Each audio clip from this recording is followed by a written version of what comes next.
Crime petrol সতর্ক, কোপার্ড by macho. ছলকে উঠল বদলার acid, ছুটল অভিযোগের তীর, মুছল নিশান সত্যাসত্যের মাঝের ধোঁয়াটে গণ্ডির। একজন মহিলা পুলিশের কাছে অভিযোগ দায়ের করে যে অপর এক মহিলা তার গণধর্ষণ করিয়েছে নিজের ছেলে, স্বামী আর জামাইকে দিয়ে। সে ওই মহিলার বিরুদ্ধে অ্যাসিড দিয়ে তাকে খুনের চেষ্টার অভিযোগও দায়ের করে। কি ছিল এই শত্রুতার সত্যতা? দেখব এই কেসের দ্বিতীয় তথা শেষ ভাগ। ক্রাইম পেট্রোল সতর্ক।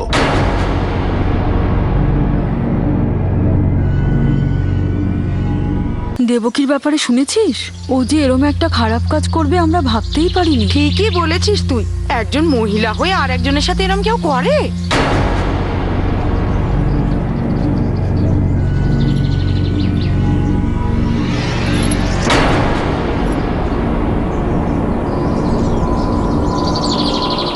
আরে দেবকী,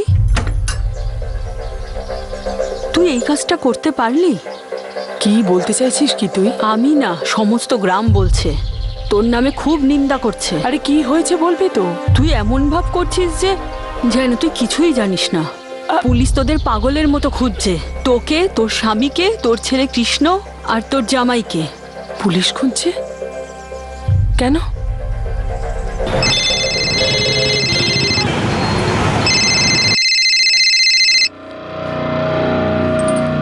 হ্যাঁ মা বলো। শোন না, ওই সুষমা আছে না, আরে কপিলের বউ, হ্যাঁ, আবার কি করেছে ও? ও পুলিশের কাছে ডায়েরি করেছে যে তোর বাবা কৃষ্ণ আর জামাই মিলে নাকি ওকে ধর্ষণ করেছে, তাও আবার আমার কথায়। মাথা খারাপ হয়ে গেছে নাকি ওর? আরে শুধু তাই নয়, ও পুলিশকে বলেছে যে আমি নাকি ওখানে দাঁড়িয়ে সবটা দেখেছি। মনে হচ্ছে সত্যিই ও পাগল হয়ে গেছে।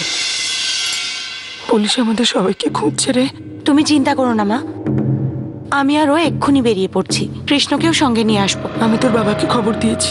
তুমি চিন্তা করো না মা, আমরা শিগগিরই ওখানে পৌঁছবো। কি হয়েছে?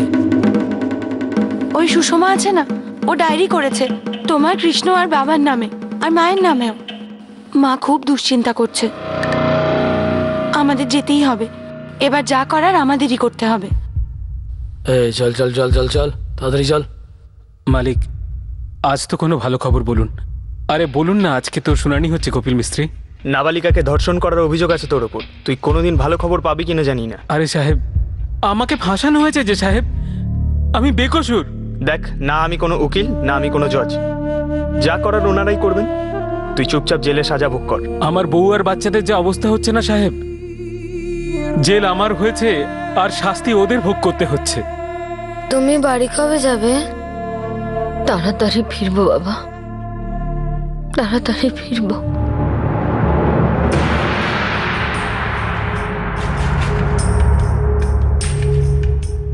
বাচ্চারা আমার সঙ্গে এসো, এসো। কি এমন ঘটেছিল তোমাদের পরিবারের মধ্যে যে দেবকী আর তার পরিবারের লোকের এরকম জানোয়ারের মতো ব্যবহার করলো তোমার সাথে? আমাকে কেন জিজ্ঞেস করছেন বাবু? ওদের ধরে ওদের জিজ্ঞেস করুন না, আপনি বারবার আমাকে এসে প্রশ্ন করছেন। তুমি আমাদের এখনো পর্যন্ত যা বলেছো তাতে তোমার কথাতেই আরো অনেক প্রশ্ন উঠে আসছে। তাই আমি তোমার কাছে এটা জানতে চাই, তোমার স্বামী জেলে আছে কেন? আপনি তো জানেন বাবু, তাও আমাকে জিজ্ঞেস করছেন। আমরা সব জানি, তাও তোমার মুখ থেকে শুনতে চাইছি। গত 4 বছর ধরে আমার স্বামী জেলে আছে, আর 4 বছর ধরে আমি আমার ছেলে মেয়েকে মানুষ করে যাচ্ছি। এটা আমার মুখ থেকে বা অন্য কারোর মুখ থেকে শুনে কি লাভ হবে বাবু? সত্যি তো আর পাল্টে যাবে না বাবু। কিন্তু মুখের সব কথা তো সবসময় সত্যি হয় না। কখনো কখনো আমাদের আবেগ সত্যি আর মিথ্যের ব্যবধানটাকে মিটিয়ে দেয়, তখন আমাদের সেটাই সত্যি বলে মনে হয় যেটা আমরা চাই। সব সময় সেটা সত্যি হয় না। আপনি কি বলছেন আমি কিছু বুঝতে পারছি না বাবু। আমিও তো বুঝতে পারছি না তুমি কি বলতে চাইছো, আর সেটা বুঝতেই তো আমি তোমার কাছে এসেছি। তোমার স্বামী জেলে কেন আছে? ওকে ফাঁসানো হয়েছে বাবু, মিথ্যে বদনাম দেওয়া হয়েছে ওর নামে। নাবালিকা রজনী তেলিকে ধর্ষণ করার অভিযোগ রয়েছে তোমার স্বামীর বিরুদ্ধে। এই অভিযোগ যদি মিথ্যে হয় তাহলে সত্যিটা কি? কোনো ধর্ষণ হয়নি বাবু, ওদের দুজনের সম্পর্ক ছিল। হ্যাঁ, আমার স্বামী একটা ভুল করেছিল, বিবাহিত হওয়া সত্ত্বেও ওই রজনীর প্রেমে পড়েছিল, তার শাস্তি আমাকে পেতে হয়েছে। কোর্ট কাছারি, পাওনাদার, এই বাচ্চাদের মানুষ করার শাস্তি আর এখন এটা। আগুন থেকে আগুন লাগলো। প্রেমের আগুনের ফুলকি 4 বছর পর বদলার আগুন হয়ে জ্বলে উঠল। কিন্তু প্রথম ফুলকি জ্বলে উঠেছিল কবে? দেবকীর স্বামী চন্দ্রশেখর আর আমার স্বামী কপিল একই জমিতে মজুরি করতো বাবু। বাবা, খাবার। তুই বার, আমি আসছি।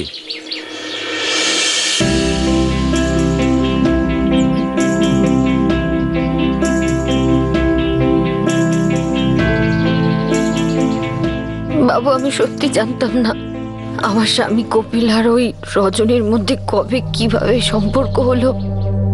কিন্তু ওদের মধ্যে যে সম্পর্ক ছিল সারা গ্রামের লোক জেনে গিয়েছিল। আর একদিন চন্দ্রশেখরও জেনে গিয়েছিল। চন্দ্রশেখর দা, আরে ও চন্দ্রশেখর দা, আরে কি হয়েছে? আরে এদিকে আসবে তো। কি হয়েছে? এই নাও তোমার খাবার। আরে আমার টিফিন কারি তোমার কাছে কি করে এলো? আসলে তোমার বাড়ির পাশ দিয়ে আসছিলাম, আর তোমার মেয়ে আছে না রজনী, সে বললো যে এটা বাবাকে গিয়ে দিয়ে দেবে। আমি বললাম ঠিক আছে, আমি তো ওদিকেই যাচ্ছি। হ্যাঁ চলো, দেখা হচ্ছে। কপিল এখানে এসেছিল? হ্যাঁ, এসেছিল। কেন? আরে আমি কি করে জানবো? তোমারই তো বন্ধু। আমার বন্ধু আমি না থাকলে এখানে কি করতে আসে? আরে সেটা ওকেই গিয়ে জিজ্ঞাসা করো না, আমায় কেন বলছো এসব কথা? বাবা, তুমি রজনীকে জিজ্ঞেস কর। ও এটা নিশ্চয়ই জানে কপিল এখানে বারবার কি করতে আসে। বারবার আসে মানে? এই কৃষ্ণ, এসব কি বলছিস তুই? আরে সেটাই বলছি যেটা পুরো গ্রামের লোক বলছে। বাবা, ওই যে কপিল আছে না, ও শুধু এখানে রজনীর জন্যই আসে। ও কোথায়? ও ও এখন ও কোথায় গেছে? আরে বাজারে গেছে। এই এত রাত্রে? আরে বাবা- আরে আরে শোনো তো, আরে বাড়িরই জিনিস আনতে গেছে।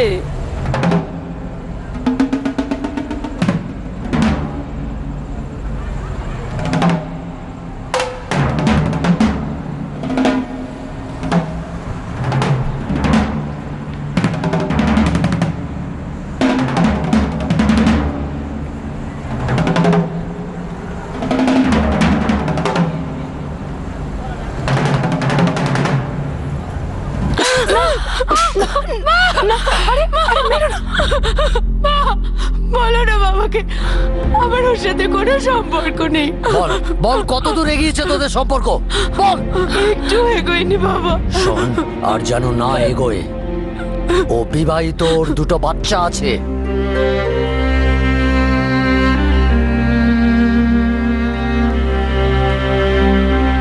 তোর এখন 18 পুরো হয়নি। তোর ওর সঙ্গে কোনো সম্পর্ক হবে না। ও তোকে নিয়ে খেলে তারপরে মরার জন্য তোকে ছেড়ে দেবে। বুঝতে পারছিস আমি কি বলছি তোকে? এরকম কিচ্ছু হবে না বাবা। আমরা শুধু কথাই বলি বাবা।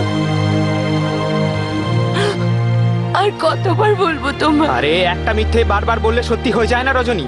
পুরো গ্রামের লোক দেখেছে তোদেরকে একসঙ্গে। আরে তোর বুদ্ধি শুদ্ধি আছে কি নেই? আরে বাড়ির সম্মান ধুলোয় মেশাবি?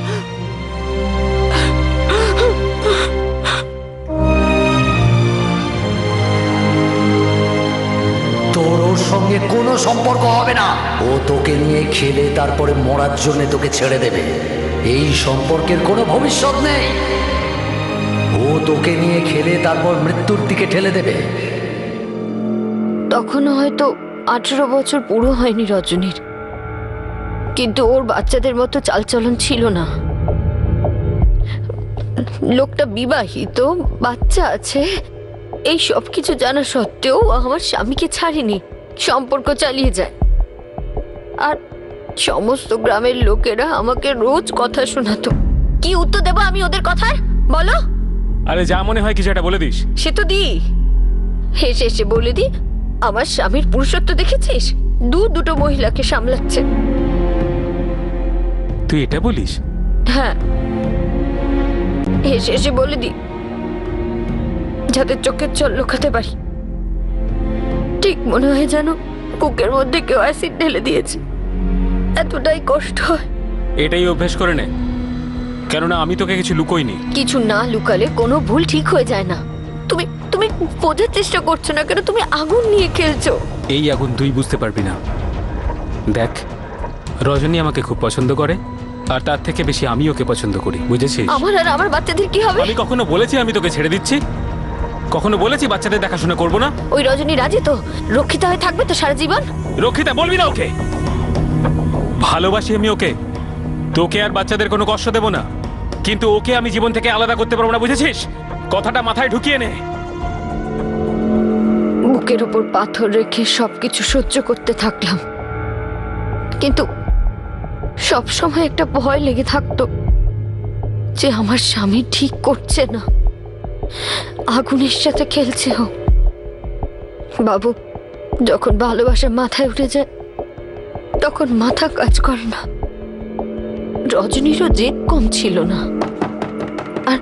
আর একদিন যখন আমি বাচ্চাদের নিয়ে বাপের বাড়ি গিয়েছিলাম তখন... রজনী, কি ব্যাপার? সব ঠিক আছে তো? আমার কিছু কথা আছে। ভেতরে এসো।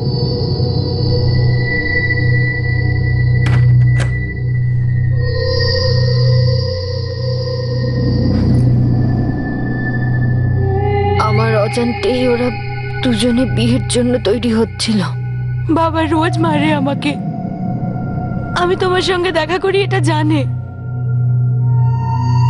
রজনী, নিজের বুকে হাত রেখে বল, ভালোবাসিস আমাকে?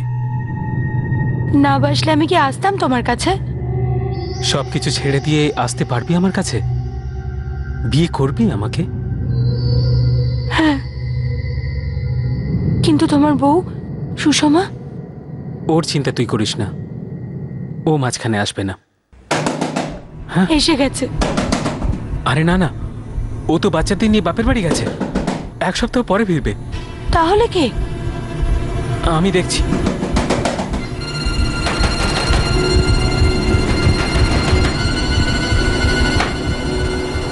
রজনী কোথায়? বলো রজনী এই কোথায়? সর সামনে থেকে। আরে কি করছো কি? রজনী! রজনী!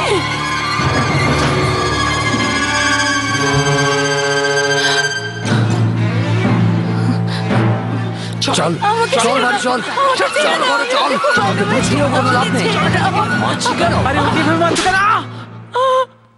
তুই আমার বন্ধু হয়ে আমার বুকেই ছুরি মারছিস?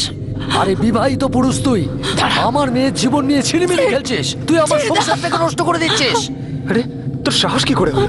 হ্যাঁ, তোর সাহস কি করে হলো আমাদের ঘরের সম্মানের দিকে তাকাতে? বল। ভালোবাসি আমি ওকে। ভালোবাসিস? ভালোবাসিস ওকে? হ্যাঁ, ভালোবাসি আমি ওকে। ভালোবাসা? হ্যাঁ, তুই এই লোকটাকে ভালোবাসিস যে আমাদের পুরো সংসারটাকে নরম করে দিল? হ্যাঁ, বল। তুই যেটা করেছিস না তার শাস্তি তোকে পেতেই হবে। আমি তো জীবনটাকে নষ্ট করে দেবো। দেখ তুই আমি কি করি। এই চল কৃষ্ণ, চল এই চল। দেখো ওরা তো ওর পিছনেই পড়ে গিয়েছিল বাবু, আর এসবের মধ্যে আমি মাঝখান থেকে ফেসে যাই, পিছতে থাকি। ওরা কপিলকে গ্রেপ্তার করায়।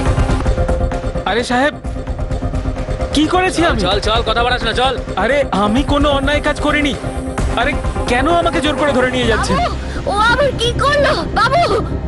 ওরা আমার স্বামীর নামে মিথ্যে বদনাম দেয়, বলে ও নাকি মেয়েটাকে ধর্ষণ করেছে। আমার স্বামী এরকম নয় বাবু। আর ওই রজনী, ও পাল্টে খেয়ে যায়। আমি ওর বাড়িতে গেছিলাম এটা বলতে যে ও যেন আমায় বিরক্ত না করে,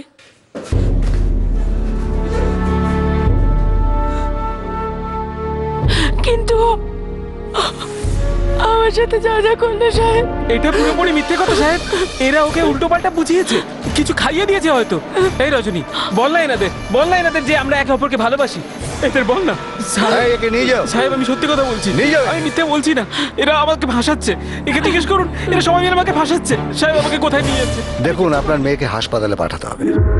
হাসপাতালে কেন স্যার? ওখানে ডাক্তারই ওকে পরীক্ষা করে বলবে যে ধর্ষণ হয়েছে কিনা। ওকে নিয়ে যাও।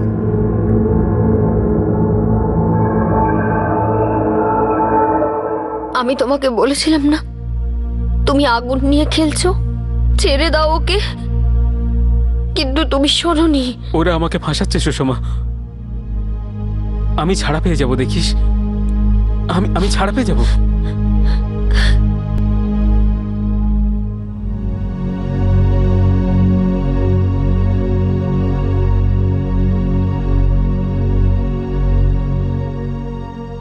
বাবু ও এরকম করতেই পারে না বাবু, ও এরকম লোক নয়।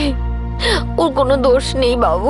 মেয়েটার মেডিকেল টেস্ট করানো হয়েছে, ধর্ষণ প্রমাণিত, তাও আবার নাবালিকা। বাবু ওদের মধ্যে সম্পর্ক ছিল, সারা গ্রাম জানতো।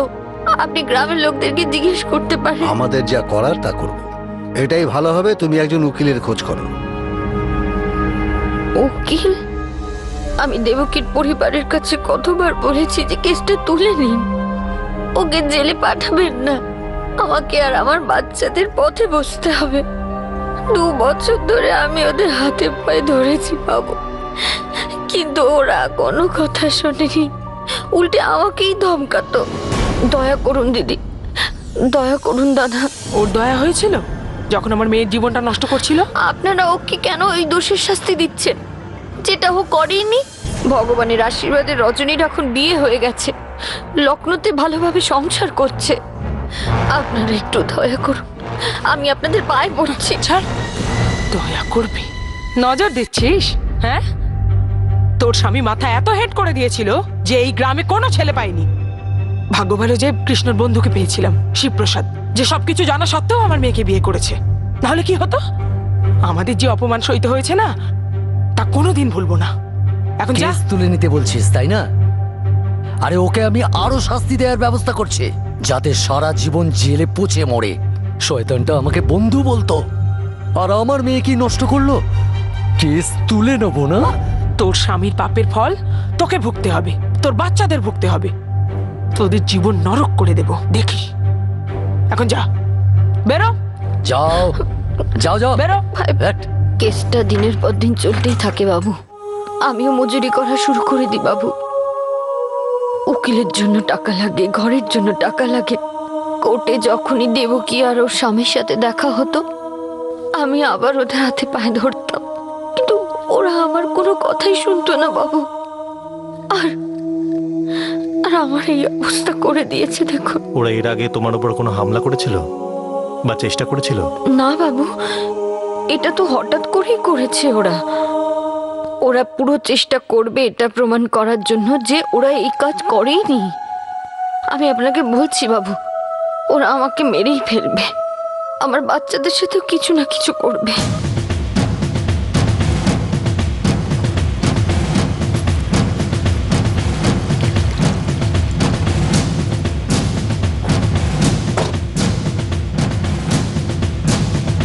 দেবকী তেলি? হ্যাঁ বাবু, আমি আমি নিজেই আপনাদের কাছে যেতাম বাবু। ঠিক আছে, কোনো ব্যাপার না, আমরাই চলে এলাম। বাবু, ওই সুষমা আছে না, ও 1 নম্বরের চালাক মহিলা। আমাদের ফাঁসাতে চাইছে, ও মিথ্যে বলছে। আমি সত্যি বলছি বাবু, সুষমা মিথ্যে বলে আমাদের ফাঁসানোর চেষ্টা করছে। ও আমাদের বলল যে তুমি এটাই বলবে ও তোমাদের ফাঁসাচ্ছে, ও মিথ্যে কথা বলছে। এমনটা কেউ কেন করবে? একজন মহিলা অন্য একজন মহিলাকে কিভাবে ধর্ষিতা হতে দেখতে পারে, তাও আবার তার স্বামী পুত্র জামাইয়ের হাতে? সেটাই তো আমিও বলছি বাবু, ও বোকার মতো এমন মিথ্যে অপবাদ দিচ্ছে যা কেউ বিশ্বাস করবে না। আপনিও নিশ্চয়ই করেননি বাবু। কি হলো বাবু, কি হয়েছে? আপনি চুপ যে? তোমার স্বামী চন্দ্রশেখর এখন কোথায় আছে? বাবু, আমার স্বামী কেবলগড়ে কাজ করে বাবু, ও ওখান থেকে বেরিয়ে পড়েছে বাবু। আমার ছেলে কৃষ্ণ, জামাই শিবপ্রসাদ আর মেয়ে রজনীও লখনৌ থেকে বেরিয়ে পড়েছে বাবু, ওরাও এসে পড়বে। এদের সবার নাম্বার আছে তোমার কাছে? হ্যাঁ বাবু, কিন্তু বিশ্বাস করুন, ওই সুষমা আমাদের নামে মিথ্যে অপবাদ এই কারণে দিচ্ছে যাতে যাতে যাতে আমরা ওর স্বামীর বিরুদ্ধে কেস তুলে নিই। চন্দ্রশেখর, কৃষ্ণ, রজনী, শিবপ্রসাদ আর তোমার সবার নম্বর চাই আমার, এক্ষুনি লেখো।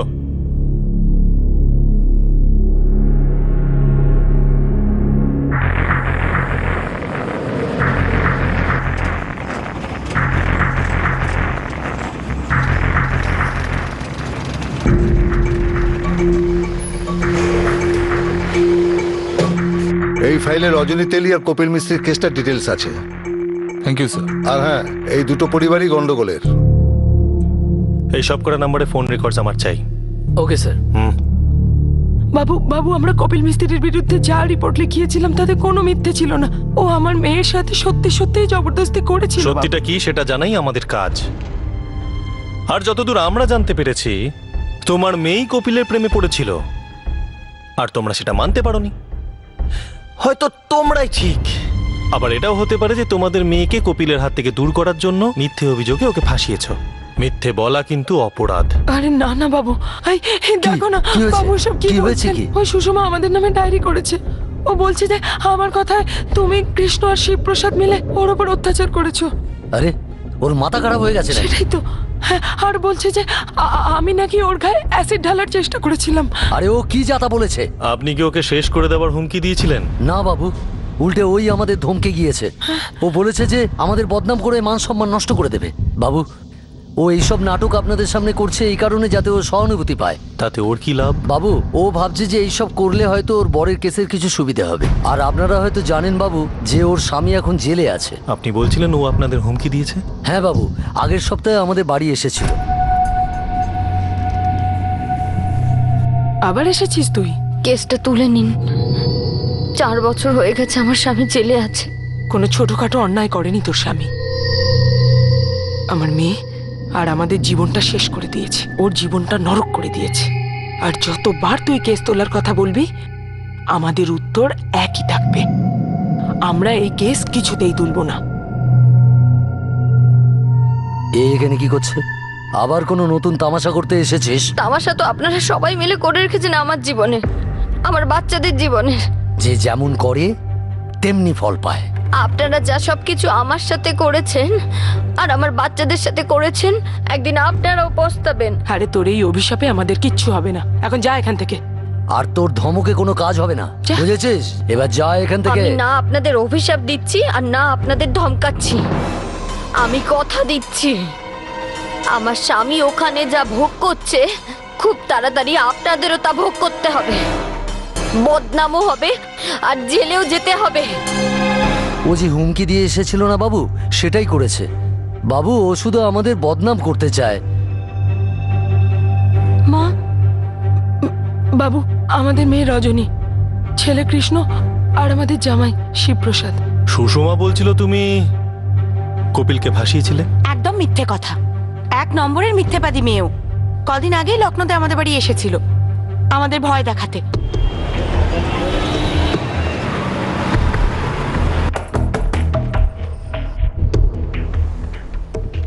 আপনি? খুব কষ্টে তোমার ঠিকানা পেয়েছি, শুধু একটাই কথা বলতে এসেছি। হাত জোর করছি, বলো তো পায়ে পড়ছি, কেসটা তুলে নাও। তুমি যা ইচ্ছে করতে পারো, কেস আমরা তুলবো না। আরে তোমার বর আমার জীবনটাই নষ্ট করে দিয়েছে। আর আমার জীবনটা খুব ভালোভাবে কাটছে, তাই না? মনে করে দেখো, তুমি আমার স্বামীর পেছনে পড়েছিলে। এটা মিথ্যে কথা, ওই আমার পেছনে পড়েছিল। আর যখন বারণ করতে গেলাম তখন ও আমার সঙ্গে জোর করে। আরে জোর ও করেনি, জোর করেছে তোমার বাড়ির লোক তোমার সাথে। ওরা জোর করে তোমাকে দিয়ে মিথ্যে বলিয়েছে। আর এত বছর ধরে মিথ্যে বলে বলে তুমি এখন ওটাকেই সত্যি মনে করছো। আমার বাচ্চাদের জন্য, আমার বাচ্চাদের জন্য একবার তুমি সত্যিটা মেনে নাও, সত্যিটা বলে দাও নিজেকে, পুলিশকে। তুমি যদি আর একটু এখানে দাঁড়াও না, আমি গিয়ে পুলিশকে সব বলে দেবো, তখন তোমাকেও ধরে নিয়ে যাবে ওরা। আমি এখানে এসেছি আমার বাচ্চাদের হয়ে ভিক্ষা চাইতে, আর তুমি ওদের সারা জীবনের জন্য অনাথ বানিয়ে দিতে চাইছো।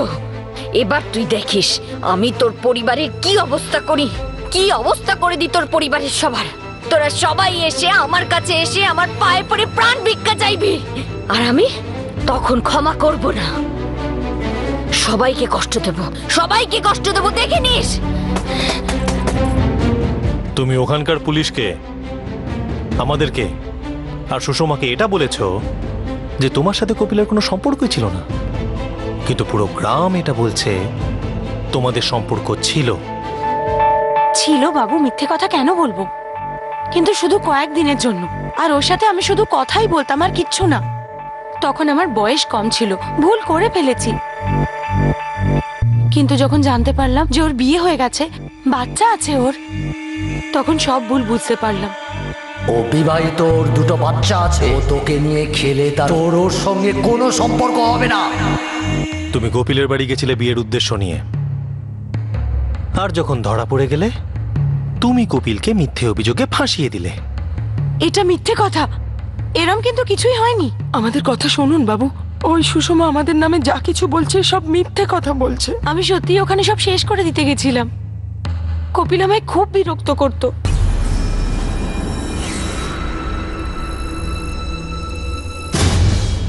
যেতে দাও।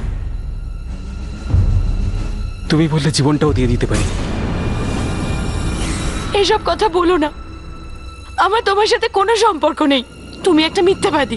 আমি তোমাকে মিথ্যে কথা বলিনি রজনী, শুধু এই সত্যিটা বলতে পারিনি যে আমি বিবাহিত। আর তার কারণ হলো আমি তোমাকে হারাতে চাইনি। আমি তোমাকে নিশ্চয়ই বলতাম। কি বলতে? এটাই যে আমি জীবনে শুধুমাত্র একবারই ভালোবেসেছি, সেটা শুধু তোমাকেই। আমার বিবাহিত জীবনে ভালোবাসার কোনো চিহ্নই নেই রজনী। আমাদের বিয়ে 10 বছর আগে ঘটা একটা বড় ভুল রজনী, যেটা আমার গলায় ঝুলিয়ে দেওয়া হয়েছে। আরে ওটা শুধু একটা দায়িত্ব যেটা আমি পালন হ্যাঁ তো করছি। পালন করো না, দয়া করে আমাকে বিরক্ত করো না।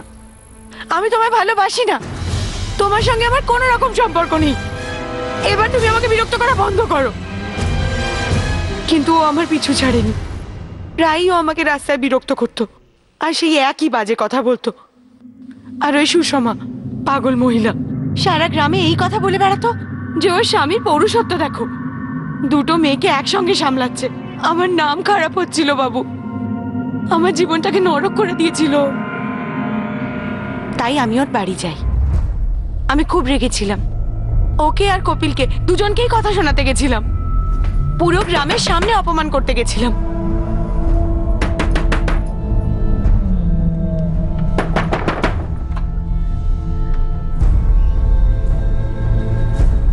কি ব্যাপার?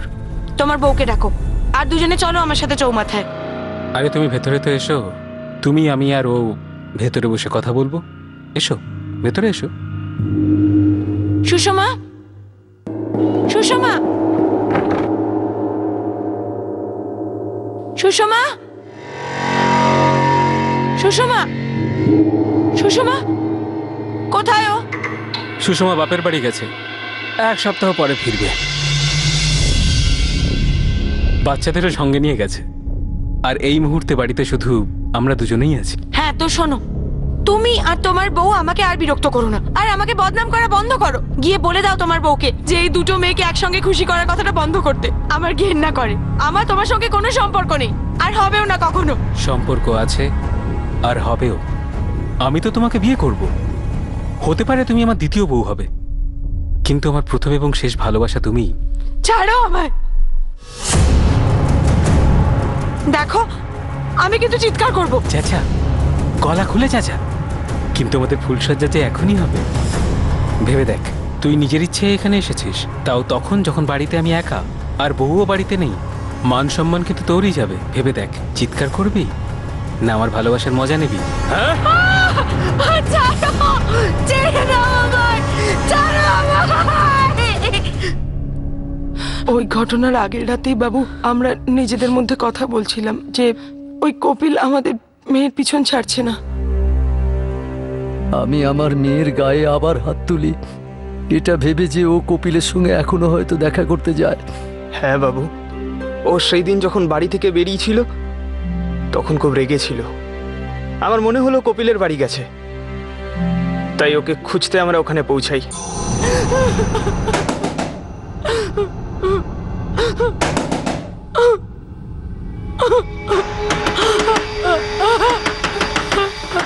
আরে আসছি। রজনী কোথায়? রজনী কোথায়? আমি কি করে জানবো? কি করে জানবো মানে? হ্যাঁ, রজনী, রজনী, কি অবস্থা তোর?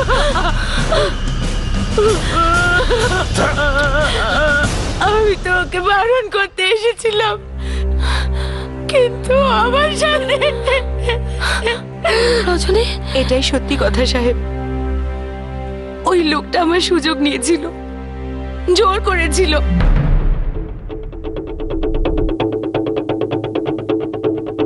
স্যার, কিছু কথা ছিল, একটু বাইরে অপেক্ষা করুন। হ্যাঁ বাবু, চলো চলো।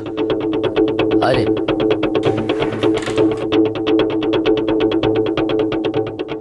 একই ঘটনা যখন ভিন্ন ভিন্ন দৃষ্টিকোণ থেকে বয়ান করা হয়, তখন তফাৎ দিন আর রাতের মধ্যে যতটা হয়ে থাকে ততটাই আলাদা মনে হয়। এখন এর মধ্যে থেকে সত্যের কণা বেছে নেওয়া আর মিথ্যের কাঁকড় ফেলে দেওয়া, এটা বড়ই জটিল বিষয়। দুপক্ষের মধ্যে কে সত্যি কথা বলছে আর কে মিথ্যে? এই সত্যিটা কি সম্পূর্ণ সত্যি ছিল, আর সেই মিথ্যায় সত্যের কি কণা মাত্র ছিল না? আমি গোরামটির পিআই এর সঙ্গে সমস্ত ফ্যাক্টস আর ডিটেল ডাবল চেক করেছি। উনি বললেন সবকিছু সেভাবেই হয়েছিল যেমনটা রিপোর্টে আছে।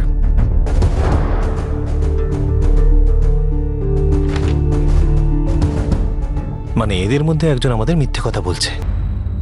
বাবু,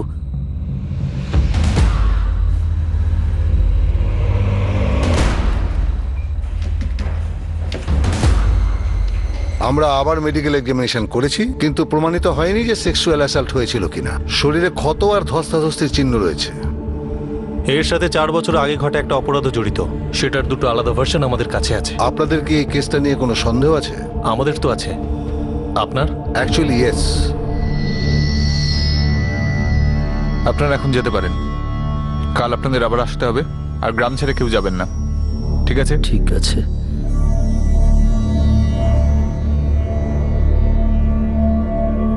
কেমন আছো তুমি? কখনো সুস্থ মনে হয়, আবার কখনো নয়। যে ওষুধগুলো লিখেছি সেগুলো খাবে, সব ঠিক হয়ে যাবে। তুমি এখন বাড়ি যেতে পারো। ঠিক আছে।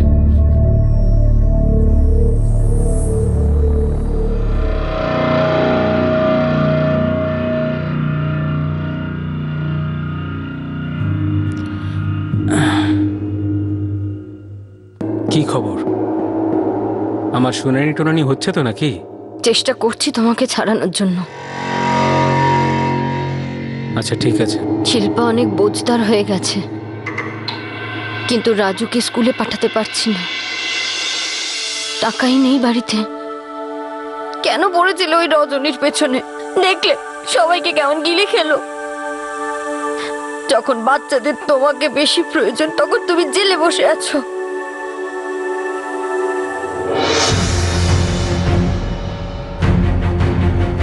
সুষমার সাথে আমাদের আবার একবার কথা বলতে হবে।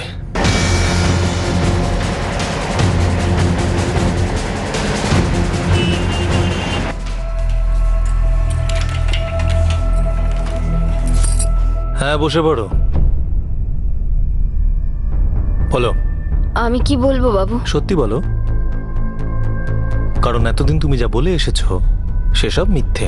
দেখলেন তো বাবু, আপনাকে ওরা ভুল বুঝিয়ে দিল। ওরা মিথ্যে বলে আসছে বাবু, আর ওদের মিথ্যে কথাই আপনার সত্যি বলে মনে হচ্ছে।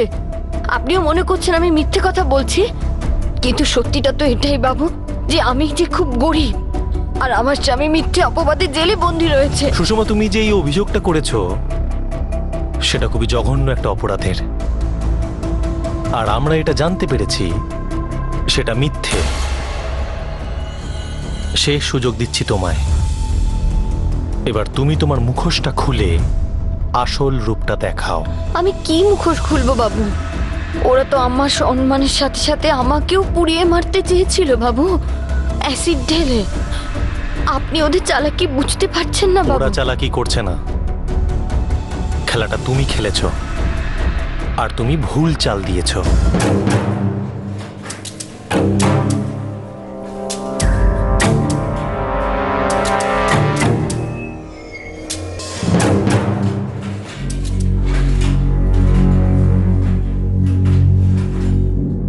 এখন বুঝেছি, 4 বছর আগে ওরা পুলিশকেও বোকা বানিয়েছিল, আর আমার স্বামী কপিলকে শাস্তি দেয়। আর এইবার আপনাকেও বোকা বানিয়েছে বাবু, যাতে আপনারা মিথ্যে দোষে আমাকেও জেলে পাঠিয়ে দেন। আসলে এই দুটো কেসই সত্যি সুষমা। এটা সত্যি যে তোমার স্বামী রজনীকে রেপ করেছিল, আবার এটাও সত্যি যে তুমি এই কেসে মিথ্যে বলছো। না বাবু। সব মিথ্যে। যখন প্রথমবার তোমার সাথে কথা হয়েছিল, তুমি পুরো ঘটনাটার বর্ণনা দিয়েছিলে, তখনই আমি বুঝেছিলাম কিছু গন্ডগোল আছে। কি গন্ডগোল হয়েছে বাবু? কোনো গন্ডগোল নেই। সুষমা, তুমি যখন তোমার স্বামী কপিলের গ্রেপ্তারি বর্ণনা আমাকে দিয়েছিলে, তুমি এটা বলেছিলে পুলিশ কপিলকে বাড়ি থেকে গ্রেপ্তার করে। আরে আমি কোনো অন্যায় কাজ করিনি। আরে কেন আমাকে জোর করে ধরে নিয়ে যাচ্ছেন? কি করলো বাবু? কিন্তু লোকাল থানা আমাদের জানিয়েছে তোমার স্বামী কপিল 1 সপ্তাহ ধরে ফেরার ছিল, আর 1 সপ্তাহ পরে ওকে কেবলগড় থেকে গ্রেপ্তার করা হয়। 4 বছর আগের কথা তো বাবু, ভুলে গেছিলাম হয়তো। হ্যাঁ হ্যাঁ, ভুল তো হতেই পারে নিশ্চয়ই, কিন্তু ফোনের এই রেকর্ড কারোর সাথে ভুল করে না সুষমা। তার মানে চন্দ্রশেখর তেলি, দেবকী তেলি, কৃষ্ণ, শিবপ্রসাদ, এদের 4 জনেরই ফোন রেকর্ড এটা বলছে যে তোমার কথা মতো তোমার সাথে যখন এরা অত্যাচার করছিল, তখন এরা ওই এলাকার ধারে কাছেও ছিল না। আমি পড়াশোনা জানি না বাবু, এসব আমি কিছু বুঝবো না। আপনি আমার কথা বিশ্বাস করুন বাবু, আমি আপনার কাছে হাত জোড় করছি। ওরা আমার সাথে এসব করেছে বাবু। আমাকে আমাকে প্রাণে মেরে ফেলার চেষ্টা করেছিল, অ্যাসিড ফেলে দিয়েছিল আমার গায়ে। আমাকে বিশ্বাস করুন। ধর্ষণ কিন্তু প্রমাণিত হয়নি সুষমা। আর বাকি রইল অ্যাসিডের কথা। ফরেনসিক রিপোর্ট এসে গেছে, এই যে। আর এই হলো শাড়ির পুড়ে যাওয়া অংশটা। তোমার আরেকটা বড় মিথ্যে। এই অ্যাসিডটা ছোড়া হয়নি ইন্সপেক্টর। তাহলে এই অ্যাসিডটা আস্তে আস্তে খুব সাবধানে আঁচলে শুধু এই অংশটাতেই ফেলা হয়েছে। যদি কেউ মার্ডার করার উদ্দেশ্যে অ্যাসিডটা ছুটতো, সেটা আঁচলে পড়তো আর তার কিছুটা ছিটে অন্য কোনো জায়গাতেও পড়তো, কিন্তু এখানে এমনটা হয়নি।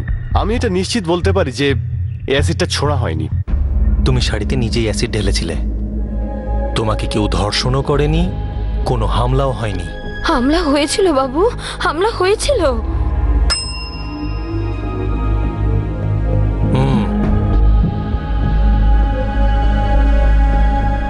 মুখটা ফিরিও না সুষমা, দেখো একবার ওদিকে, চেনার চেষ্টা করো। ও কিন্তু তোমাকে খুব ভালোভাবে চেনে। হ্যাঁ বলুন, আপনার কি চাই? আমাদের বাড়ির পাইপ আছে না, ওতে জং পড়ে গেছে। দাঁড়ান, দিচ্ছি। এই নিন, এটা হলো অ্যাসিড। খুব সাবধানে লাগাবেন কিন্তু, গায়ে লাগলে জ্বলে যাবে। অ্যাসিড তুমি নিজেই কিনেছিলে, শাড়িতে ফেলেছিলে, আর বাকি পুরো গল্পটা মন গড়া। কোনো হামলা হয়নি, কোনো ধর্ষণও হয়নি।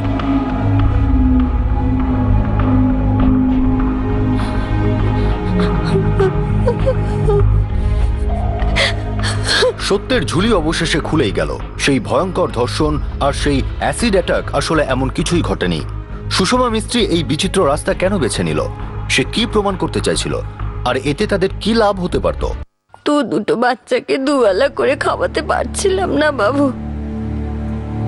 স্বামী জেলে আর একা একটা মহিলা, অশিক্ষিত মজদুর, আর কত কামাবে বলুন? আমার ছেলে খুব বুদ্ধিমান বাবু, কিন্তু ওরও স্কুল যাওয়া বন্ধ হয়েছে। স্কুলের টাকা দিতে পারি না বাবু।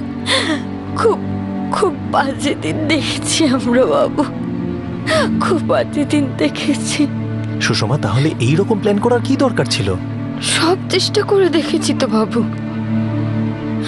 আমি কেঁদেছি, ওদের হাতে পায়ে ধরেছি, আর ওদের বলেছি যে আমাকে আর আমার বাচ্চাদের তোমরা দয়া করো, কিন্তু ওরা মানেনি। আর তাই আমাকে বাধ্য হয়ে এই কাজটা করতে হয়।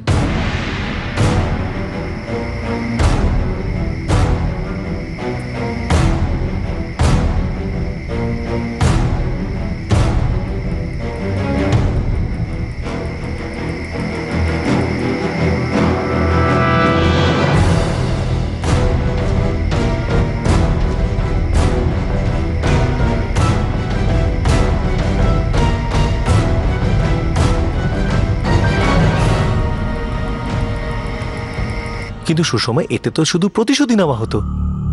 তোমার ছেলে মেয়ের খাওয়া দাওয়া, ওদের পড়াশোনায় কি পার্থক্য হতো? ভেবেছিলাম যে আমি ওদের সাথে শর্ত রাখবো, যদি আমি ওদের কেসটা তুলে নিই তাহলে ওদেরও আমার স্বামীর কেসটা তুলে নিতে হবে। শর্ত রাখতে এত বড় মিথ্যে কথা বললে? শাস্তি মুকুবের শর্ত, একজন অপরাধীর শাস্তির? আর তোমার মন, তোমার বিবেক?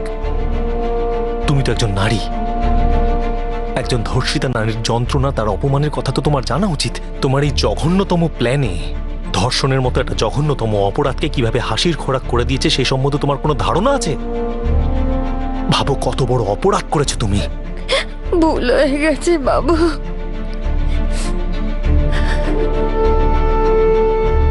ক্ষমা করে দিন আমাকে। তোমার এই খামখেয়ালিপনা আর মিথ্যে কথার জন্য কত সময় নষ্ট হয়েছে আমাদের। এই সময়টা তো আমরা অন্য কেসে ব্যবহার করতে পারতাম। সুষমা, তোমার এগেনস্টেও সেই চার্জই লাগবে যেটা তোমার স্বামীর এগেনস্টে লেগেছিল। একজন পুলিশ অফিসারকে ভুল ইনফরমেশন দেওয়া, তাকে বিভ্রান্ত করা, আর নিজের স্বার্থের জন্য এরকম মিথ্যে কথা বলা। বাবু, আমি যা যা করেছি আমার ছেলে মেয়েকে খাওয়ানোর জন্য করেছি বাবু, যাতে ওদের দুবেলা দুটো ভালো খেতে দিতে পারি। বাবু, আমাকে ক্ষমা করে দিন বাবু। আমার তো বিশ্বাসই হচ্ছে না যে কেউ এত নিচে নামতে পারে। যদি পুলিশ ঠিক মতন খোঁজ খবর না নিত, তাহলে একবার ভাবো আমাদের কি অবস্থা হতো। কোথায় যেতাম আমরা? রজনীমা, কাল গিয়ে সুষমার সাথে দেখা করে আসবো, ঠিক আছে?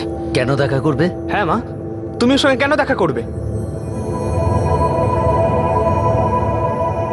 হ্যাঁ মা, আমরা কালকেই ওর সঙ্গে দেখা করতে যাব।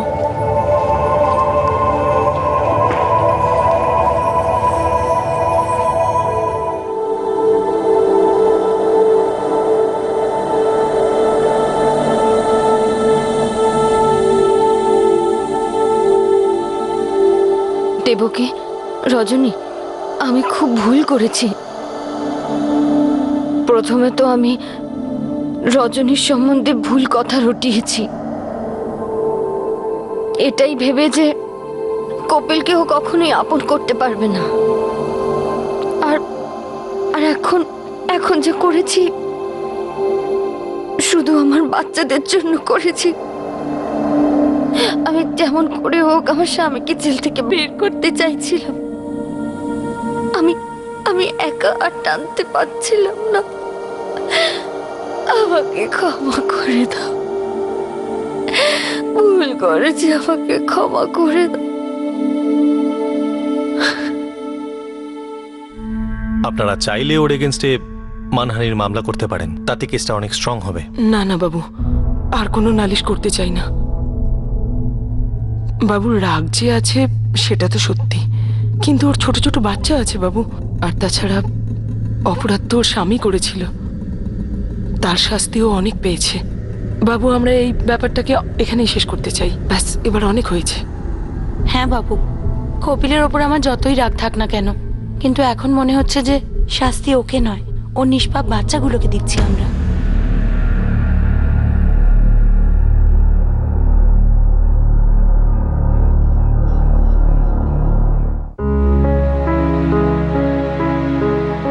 মা, এবার আমি সবকিছু ভুলে যাবার চেষ্টা করব।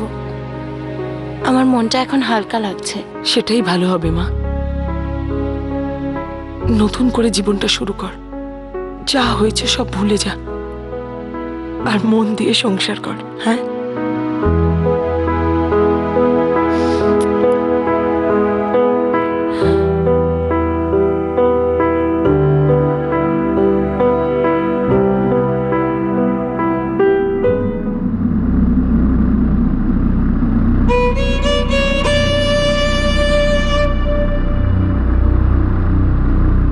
শিল্পা, বাবা, বাবা, বাবা, বাবা, বাবা, বাবা।